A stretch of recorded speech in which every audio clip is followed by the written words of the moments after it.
Explanation is, if you integrate a function f of x with respect to x with the limits a to b, suppose you get the capital F of x, where you apply the limits, that becomes f of b minus f of a. Let us discuss few properties.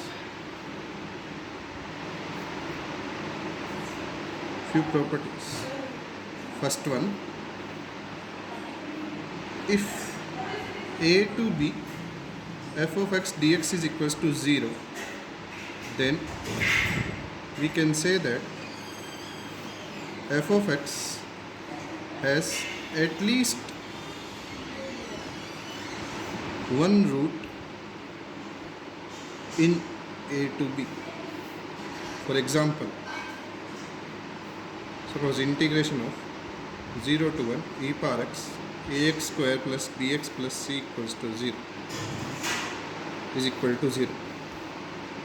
Then we can say that e power x into ax square plus bx plus c has one root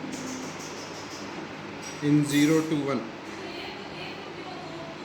Since e power x is always positive, so we can conclude that ax square plus bx plus c is equals to 0 has one root in 0 to 1. Next property, suppose you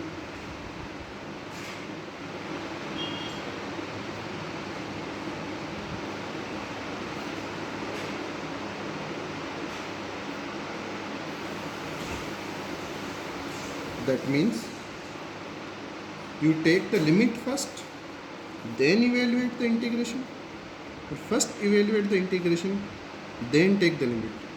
Both are same. For example,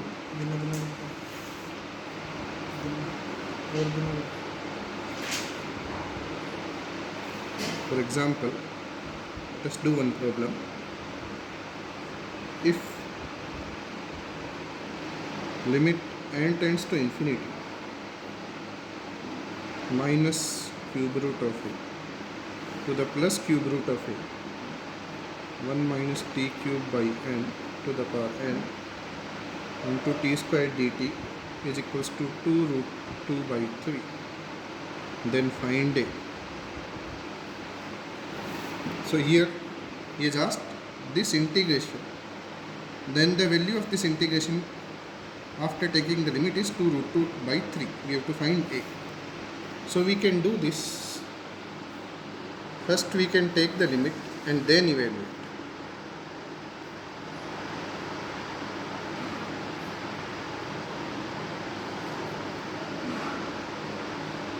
Here one thing you have to notice, the limiting variable is n and integrating variable is t.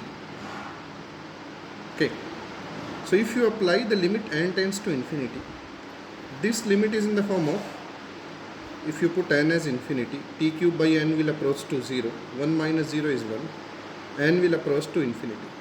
So this limit is in the form of 1 power infinity. How do you evaluate 1 power infinity? So I will repeat it. If suppose you have f of x to the power g of x, where limit of f of x goes to 1 and g of x goes to infinity. In that case, how do we evaluate the limit? That is e power limit n tends to infinity, the base function minus 1 into power function. So here base function is 1 minus t cube minus n, so do minus 1. The power function is n. Limit n tends to 0 you have to put. Then, so basically, when you put 1 gets cancelled out, when you multiply n gets cancelled out, it is minus t cube. The limit is for n. Since it is t, so it remains e power minus t. Now this problem is reduced to minus cube root of a to the plus cube root of a. This value is e power minus t cube into t square dt. Now we can evaluate this integral by putting t cube as u. So that will give you 3t square dt as du. So t square dt as du by 3. So e power minus u into du by 3. 1 by 3 outside, e power minus u by minus u. I am not changing the limits, I will substitute that e power minus t cube, so e power minus 1 by minus 1. Then you put the limit to minus cube root of a to the plus cube root of a. That will be minus 1 by 3. Once you put plus cube root of a, it will be e power minus a. Once you put this, it will be minus e to the power plus a.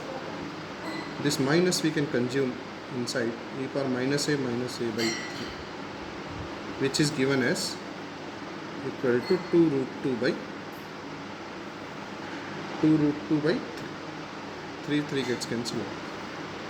This e power a minus e power minus a is equals to 2 root. Take log on both sides and find it.